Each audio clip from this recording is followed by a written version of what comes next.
Bonjour à tous et on se retrouve donc dans un nouvel épisode de Secrets de Plantes où on a le plaisir d'accueillir Marie-Rose Gallet, spécialiste dans l'endométriose, qui va nous parler un peu de cette maladie encore méconnue et qui va nous partager ses astuces pour mieux vivre en tout cas ou faire comme on peut avec cette maladie qui est comme très handicapante au quotidien pour beaucoup de femmes. Donc Marie-Rose, je te laisse la parole, je te laisse te présenter rapidement et puis nous parler de l'endométriose. Alors bonjour tout le monde, merci pour cette invitation. Donc oui, je suis patiente militante en endométriose, donc c'est une patiente qui se prenne un peu en charge et qui essaye de faire bouger les choses pour avoir une meilleure prise en charge. Et du coup, j'ai un podcast qui s'appelle Endométriose Mon Amour. J'ai écrit plusieurs livres sur le sujet et donc voilà, j'espère que tout ça permettra aux gens de mieux vivre avec cette maladie. Maladie qui est pas simple, hein. C'est une maladie qui est complexe, qui est protéiforme, mais de manière générale, l'endométriose, donc on retrouve le mot endomètre, hein, la muqueuse qui tapisse l'intérieur de l'utérus. Donc en fait, c'est des lésions qui ressemblent à de l'endomètre, mais qui n'en est pas. C'est de l'endomètre dégénéré, en fait, qui va aller se mettre un peu n'importe où dans le corps et ça va causer des douleurs et des dysfonctionnements là où c'est, parce que ça ne devrait pas être là. Alors, comme je le disais, c'est protéiforme, c'est un peu difficile de décrire l'endométriosique type, mais en gros, le plus souvent, on va avoir des douleurs pendant les règles, des problèmes digestifs, des douleurs à la défécation, à la miction, des douleurs pendant les rapports. Voilà, c'est les symptômes qu'on retrouve le plus souvent dans cette maladie. D'accord. Donc, tu disais, toi, tu en souffres au quotidien et donc tu t'es penché forcément sur le trouble pour essayer de mieux comprendre et ça impacte un peu moins ta vie au quotidien. Est-ce que tu as des conseils en matière de santé naturelle et notamment en termes de plantes pour soulager les symptômes, même si tu disais qu'ils sont variables hein, d'une personne à l'autre, hein. C'est ça, les symptômes sont variables et puis on n'a toujours pas de solution miracle, mais pour autant, on ne va pas se contenter de ça. Il faut qu'on continue à pouvoir vivre. Donc, c'est vrai que moi, en plus, je ne prends plus de traitement euh, hormonal. Donc, j'ai plutôt tendance à faire avec des méthodes naturelles. Et c'est vrai que j'ai des violentes contractions utérines parce que j'ai aussi une adénomiose. Donc, c'est quand l'endométriose infiltre le muscle utérin. Et pour ça, du coup, j'utilise un antispasmodique naturel, donc qui est l'huile essentielle de basilic tropical, que généralement je mélange avec du macérat de millepertuis, qui est anti-inflammatoire, et tout simplement, j'applique sur mon ventre. Alors après, je peux ajouter, par exemple, une bouillotte hein, pour détendre encore plus voilà, la zone. C'est une petite, bonne vieille astuce, mais qui marche toujours autant. Donc, tu le fais en fonction de ton cycle ou c'est vraiment en fonction des douleurs? C'est vraiment en fonction des douleurs, parce que c'est vrai qu'avec l'adénomiose, je peux aussi avoir des contractions en dehors des périodes de règles. Donc voilà, quand le besoin se fait ressentir. C'est vrai que j'ai aussi un peu l'habitude d'avoir une synergie un peu toute prête, parce que c'est pas quand on souffre qu'on peut réussir à faire son petit dosage entre huile essentielle et huile végétale. Généralement, j'ai une petite bouteille qui est déjà prête, comme ça après, je peux me rouler en boule et c'est très bien. Mais c'est vrai que le basique tropical, hein, pour rebondir sur ce que tu dis, c'est vraiment top, elle a de nombreuses vertus, notamment grâce à un principe qui est le linalol, qui est antispasmodique, antidouleur et donc décontracturante et en plus anti-inflammatoire. C'est vraiment ce volet-là aussi d'endométriose, enfin, chez beaucoup de personnes en tout cas, on a cette C'est inflammation. effectivement une maladie qui entraîne une inflammation chronique. Donc, effectivement, ouais, dès qu'on peut avoir quelque chose d'anti-inflammatoire, généralement, on saisit l'occasion. Et juste pour les préconisations pour les auditeurs qui voudraient utiliser les huiles essentielles, il y a juste quelques petites contre-indications pour le basilic. Donc, c'est interdit pour les femmes enceintes et allaitantes. Les enfants aussi, on évite. En cas de prise d'anticoagulants, il peut y avoir des interactions avec vos médicaments. Donc, il y a juste de petits réflexes à avoir. Voilà, on fait attention en termes de médicaments. Et puis, comme tu le disais, c'est vrai qu'on évite de la poser directement sur la peau. C'est bien de la diluer avec une huile végétale. Alors, si possible, décontractante. Comme je disais, c'est vrai que le millepertuis est top pour ça. On peut avoir l'arnica aussi, qui a vraiment aussi des fonctions, là encore, décontractantes, apaisantes et antidouleurs. Donc, comme tu disais, préparer son petit macérat à l'avance, son petit mélange, ça peut être sympa. C'est ça, ça permet voilà, respecter à l'avance ses prescriptions, parce que très souvent, les gens ont cette idée que si c'est naturel, c'est sans danger. Bon, le venin de serpent est naturel, et personnellement, je n'irais pas m'en approcher. Donc oui, toujours faire attention à respecter les prescriptions dans tous les cas, ça c'est super important. Qu'est-ce que tu utilises autrement? Des fois, j'ai des métrorragies, donc des saignements en dehors des règles. Alors, ça peut être dans plusieurs cas. Ça peut être des spottings parce que voilà, le cycle ne s'est pas bien passé ou j'ai un souci avec un traitement hormonal. Ou alors, voilà, je peux vraiment avoir des saignements importants. Et c'est vrai que le seul truc qui me calme dans ces moments-là, c'est la bourse à Pasteur.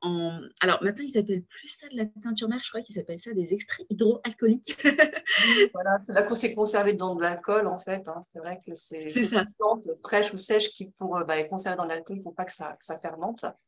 Donc, tu le dilues, tu le consommes, celui-ci? C'est ça, en fait, effectivement. Alors, je suis les prescriptions qui derrière la bouteille, ils donnent le nombre de gouttes à diluer dans de l'eau. Alors, effectivement, à diluer, parce que je me souviens pour la petite anecdote, une fois, je venais de prendre un nouvel emploi et donc j'étais en train de saigner.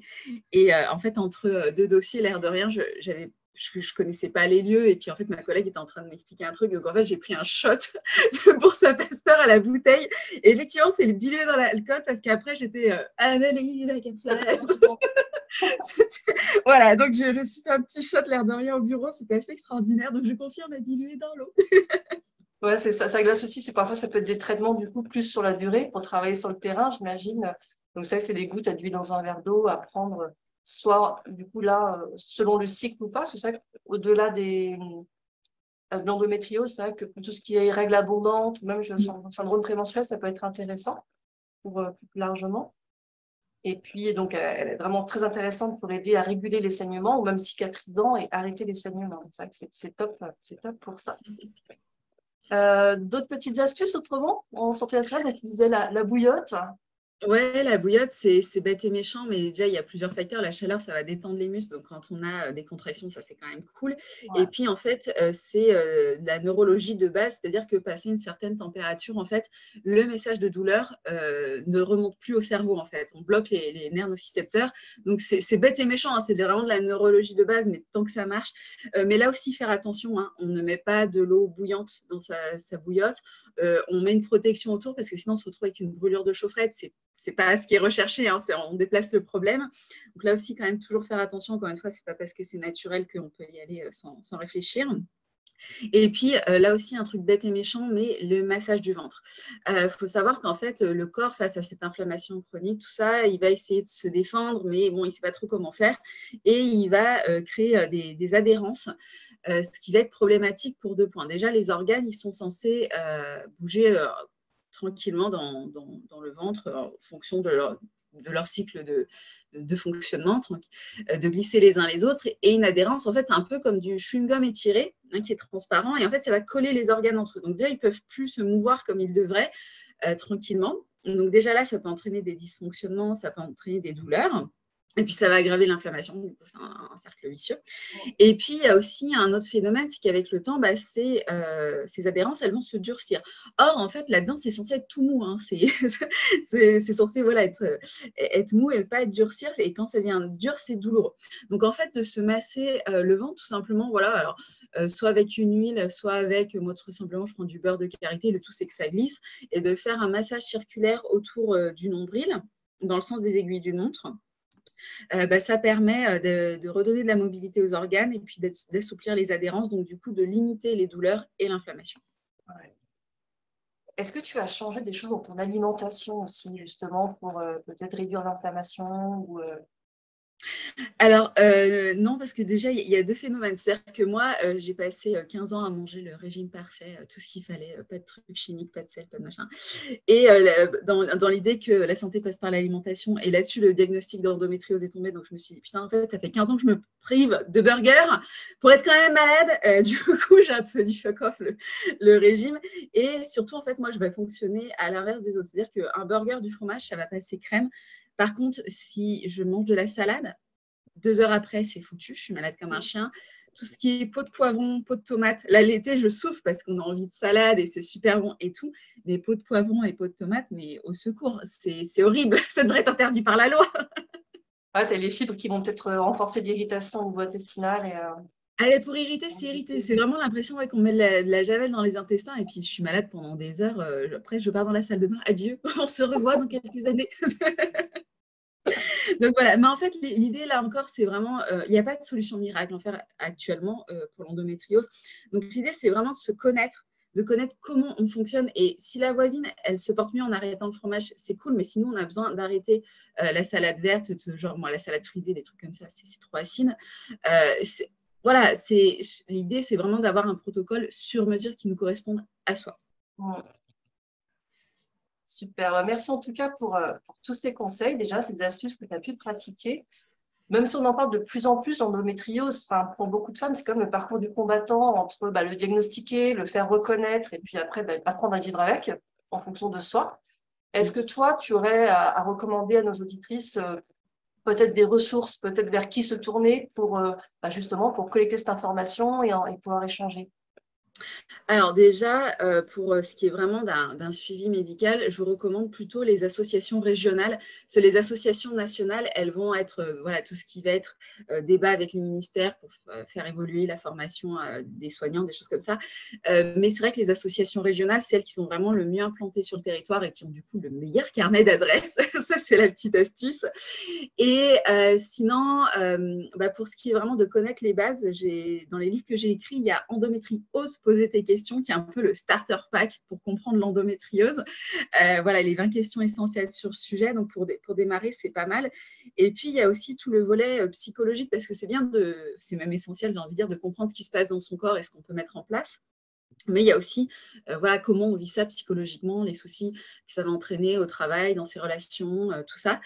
Et c'est pour ça que j'ai créé le podcast Endométriose mon amour, où ça fonctionne un peu comme toi, c'est des petites pastilles sur un sujet précis. Et à chaque fois, on aborde un angle de la maladie. Voilà, comment vivre sa grossesse quand on a une endométriose, comment gérer l'adolescence et l'endométriose, et vraiment se poser ces questions de comment on le vit psychologiquement et légitimer aussi toutes ces émotions qu'on peut ressentir. Je pense que c'est hyper important.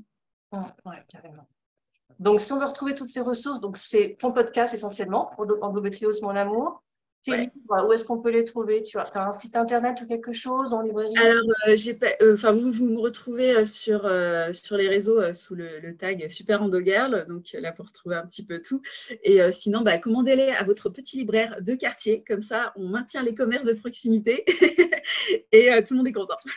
Super. Je remettrai les noms pour te retrouver, pour les auditeurs qui puissent aller plus loin. Et c'est important de pouvoir partager toutes ces ressources et se sentir moins seul dans ce parcours du C'est combattant. ça.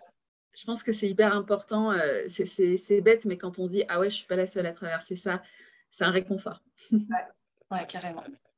Merci beaucoup, Marie-Rose, pour tes conseils et ton retour d'expérience surtout.